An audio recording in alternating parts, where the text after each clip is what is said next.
So candidates in the New York mayoral race faced off for one final time before the election. And socialist Mamdani is insisting his plan to raise minimum wage would be good for businesses. Watch.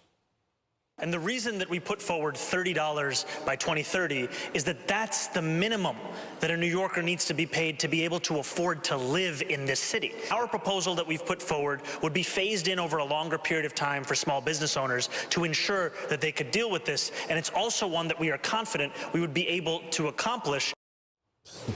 Let's bring in the executive vice president of the Trump Organization, Donald Trump Jr. Don, good to see you. It's one thing to say you're attracting new voters by giving them free stuff, giving them more money. But to say the businesses are going to like it, I mean, that's so much of a stretch, right? It's absolutely ridiculous. You've seen how this has played out in places like California, where Gavin Newsom did that with a lot of small business owners and a lot of fast food areas, other than when he was carving out his special interest donors. It didn't work out well. People were replaced with iPads. That's what's going to happen. The reality is small businesses cannot cover that kind of nut. They cannot pay someone $30 an hour to do menial work. It doesn't work that way. That's going to destroy those businesses. It's going to get rid of those jobs. They're going to be replaced with AI and technology in almost an instant, and you're going to compound the problem that New York is facing. So these are disastrous policies, Lawrence, that are going to not only crush business, but also crush the people they're intended to try to help. Don, you were raised in this city. You know it very well. Is it too late to stop him? Honestly, it doesn't look good, but perhaps it's exactly what we need as a country. You know, you hate to see New York, the birthplace of Wall Street, the birthplace of American capitalism, go down in flames. But perhaps that's the lesson we all have to see. If the rest of the country watches New York fail, and I believe it will under these disastrous ideas, maybe that's what we need to stop the spread of this scourge, of this disease of communism in America. I hate to see it. It's a disaster for us. We have incredible assets there. My father spent his entire life changing the skyline of New York City, employing tens of thousands of people. But as you saw and as you watched, didn't stop them from going after him, trying to sue him, trying to weaponize the government there against him, having him lose $500 million, which was later overturned once it got to reasonable people. But they've made it impossible for people to do business if you don't toe the line with their radical Democrat policies. And so, again, perhaps like addiction, maybe we have to hit rock bottom in New York City to actually come back out on top and not have a total disaster on our hands. One Florida mayor puts it this way: if Mamdani wins, there's going to be a mass exodus. This is what he had to say. Watch. And if the polls hold as they expect in the next few weeks, we're going to see a lot more people looking to bring their businesses here and create jobs in Boca Raton. So I think 1 year out, you're going to see a substantial exodus of companies that are able to move. 2 years out, you're going to see depressed values, more unemployment, higher crime. And 4 years out, we don't know. I think at that point, they'll be ready for a new mayor. True, Don? 100%. I mean, you saw that the last time around during the last wave around COVID with all the ridiculous restrictions. People moved to Florida thinking they were just going to get out of New York for a little while. Then they got there and they were like, wow, this is incredible. It's a great standard of living. The 15% that I'm not paying to New York City and New York State in my taxes, you can buy an incredible home and have an asset that's probably appreciated double since then, while the New York real estate market has been largely stagnant. The reality is people, especially in the upper income brackets that are actually paying the vast majority of New York City taxes, they have total mobility, Lawrence. They can move wherever they want. They're going to get sick of it. And once they experience actually getting out of New York, it's wonderful. Like I said, I was a lifelong New Yorker. I lived there for 43 years. I left. I didn't think I'd like it. I didn't know what was going to go on. I got down to Florida. I said, you couldn't pay me to go back to New York. If you told me I could never go back there again, it wouldn't make a difference in my life whatsoever. And so I believe the stat I originally saw was like 18,000 people pay like 80% of the taxes in New York City and that area. Those people can go wherever they want. The disaster is going to be for those who have a decent job and a decent wage, but don't have the ability to not have to show up to the office every day, don't have the ability to get the hell out. Those people are stuck, and they're going to be trapped holding this bag. It's a disaster for them. It's a disaster for the middle class, and it's going to destroy the city from a safety and economic standpoint. So, Don, another topic I want you to weigh in on is what's happening with the White House. It's being renovated, free of charge. Your father is donating part of the funds, and then he's raising money as well to get it done. But people have been freaking out, specifically the media and Democrats. Why? Because they're insane, Lawrence. They have nothing else to talk about anymore. They've lost the plot. They've stopped making any kind of sense. They've had to resort to violence because everything else they've tried to do is failing. The great irony of my father actually improving the White House. A construction guy, a guy that's known for building and building luxury, is actually improving the White House with private funding, his own and other donors. It's costing the taxpayer nothing. It's making the White House more usable. The White House is a beautiful place. It's an incredible building with incredible history, but it's actually very small, Lawrence. To be able to host bigger state dinners, to be able to do the deals around the world that are needed to create more jobs and commerce and trade deals, you need something like this. So the Democrats freaking out about it is absolutely insane. I think the greatest irony that I saw in all of this was Hillary Clinton talking about it being the people's house. Hillary Clinton, who with her husband literally had to return furniture and silverware that they stole from the White House. That was actually the property of the people. They took it with them after their term. They had to return it because people caught them stealing the furniture. She's the one that's leading the charge complaining about this thing. It's absolutely nuts. This is for the betterment of the property. It costs the American taxpayer nothing, and it's going to add value not just to my father's presidency, but to every president after him, because it's going to take some time to build. The reality is every president after him will get much more use and much more benefit from this incredible addition to the White House than anyone else. But again, these guys don't appreciate or understand irony, just like the No Kings rally we saw last week, where Democrats are out there protesting. A king probably wouldn't let the government shut down, and a king certainly wouldn't allow himself to be prosecuted and persecuted for the last decade. He certainly wouldn't allow these protests to happen under his watch. Again, they have nothing else, so they have a narrative. Yeah, they have a narrative that's still going to be pushed by the mainstream media, even if it makes no sense whatsoever. Yeah, Don, sometimes when someone gives you a gift, it's just okay to say thank you, and that's what they should be saying.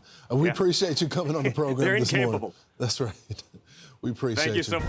Right now, court appearances across the country for those indicted in a massive mob-linked sports betting ring. Current and former NBA stars, including Hall of Famer Chauncey Billups, among those charged. The feds say the operation stretched across 11 states and involved high-tech gambling and game rigging schemes. Correspondent Nate Foy has got the latest. He's live outside the Brooklyn Federal Courthouse. Wow, this is a big one, Nate. Yeah, it certainly is rocking the sports world today, John. As you mentioned, court appearances are underway right now, including with members of the Mafia and other New York-based defendants just across the street from where we are. Other court appearances set to happen soon across the country. There are two indictments at play here. One is about an illegal rigged poker scheme that involves two former NBA coaches and players. The other involves a current active NBA player accused of altering his performance during a game as part of a sports gambling scheme. That player is Miami Heat guard Terry Rozier. He was arrested in Orlando early this morning after his team played the Magic last night. He did not play in the game. He's scheduled to appear in federal court in about 20 minutes. Rozier's accused of purposely leaving a game with a phantom injury so that he and his co-conspirators, including his childhood friend, could make tens of thousands of dollars. Meanwhile, NBA Hall of Famer and current Portland Trail Blazers head coach Chauncey Billups was also arrested in Portland this morning for the rigged poker scheme. Now, Billups is scheduled to appear in federal court at 4:30 Eastern time. He's accused of working with the Mafia to defraud victims who thought they were playing fair poker games that were anything but. One person lost $1.8 million in a single game. Victims were attracted to play alongside well-known professional athletes and coaches like Chauncey Billups, only to be unknowingly deceived through rigged shuffling machines, fixing the odds in their favor. So, John, take a look at this. Here is one of those shuffling machines. Prosecutors say they read the cards, predicted which player had the best hand, and then relayed that information to a so-called quarterback who would then use signals to communicate with Billups and others during the games. Prosecutors say the defendants also used X-ray tables to secretly view each player's cards. The NBA put out a statement that reads in part, quote, Terry Rozier and Chauncey Billups are being placed on immediate leave from their teams, and we will continue to cooperate with the relevant authorities. Now, former NBA player and coach Damon Jones is listed in both indictments. So he's accused of partaking in the rigged poker games and selling insider information to profit off bets on NBA games. Now, the allegations involve several NBA teams, and not every single person is named in the indictment, but one game that is in question was a 2023 Portland Trailblazers game where there were a lot of bets placed on it, and the Trailblazers sat 4 of their starters in that game. Now, during that time, Billups was the head coach of the Trailblazers, but he's not facing any charges related to that game. This is an ongoing investigation, and it's part of the same investigation that resulted in a lifetime ban for former Toronto Raptors player jontay Porter, who admitted to altering his performances during games so that people, including himself, could profit off of these prop bets. We'll send it back to you, John. You know, if you presented that to a movie studio as a script, they'd say, it's too far-fetched. Nobody will buy it. Nate Foy for us. Thanks, Nate. It reminds me of the 1979 Boston College point-shaving scandal, John. Yeah, exactly. I'm not old enough to remember that. Thank you, Nate. All right, let's bring in Fox and Friends co-host Brian Kilmeade and former NYPD Inspector Paul Morrow, a Fox News contributor. Brian, you're familiar with every corner of the sports world. I mean, heads are exploding right now. I know that you really got 2 things going on. I think, it's serious in terms of legal stuff on the modified card shuffling, the games in East Hampton, the games in Las Vegas, and I get it.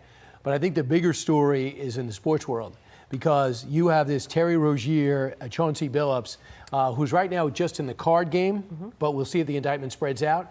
The one thing about betting, the one thing about games, the one thing that puts people in the seats, they think the game is not rigged. They think it's not fixed. The minute you fix the game, where people go there and go, and who's getting paid off? Man, that was a bad pass. I wonder if that person is got a prop bet on the side, is involved in it.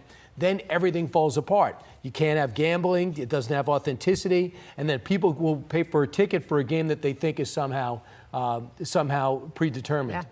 And now the betting falls apart, the game falls apart, the league falls apart. That's why I'm wondering if it gets bigger than this. Terry Rozier and Damon Jones, a former player, not the biggest names in the world. I'm wondering, because the day before we hear about the commissioner of the NBA saying we need more rules when it comes to gambling. Why was he saying that? So Terry Rozier's attorney just happens to be Jim Trusty, who will be familiar with many people who watch this program because we have him on TV a lot.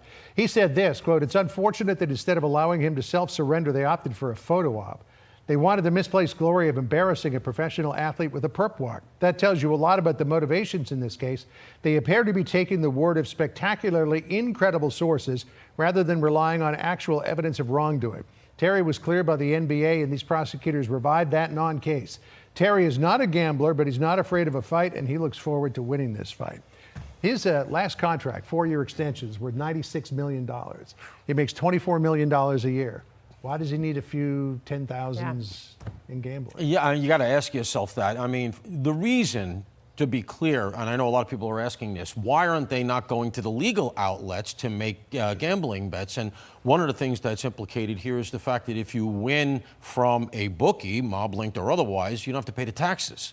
So if you're really gambling a lot of money, but it's on the books with a service over the internet, you have to pay the taxes. The other thing is that if you're losing and you find yourself short, they will happily loan you money. Yes. And that's where we get into the extortion charges, which are in this indictment. Yeah, one could make the case that they were already deeply in gambling debt and trying to get their way out of it. I'm sure we're going to learn more details. This is the FBI Director, Kash Patel, really sort of, I guess, describing the vastness of this. Listen. The fraud is mind-boggling. It's not hundreds of dollars. It's not thousands of dollars. It's not tens of thousands of dollars. It's not even millions of dollars. We're talking about tens of millions of dollars in fraud and theft and robbery across a multi-year investigation. Are you just sort of surprised that we're still I don't know, but this is happening. Yeah. How about this? I mean, 4 crime families. Yeah. They say it's very rare for the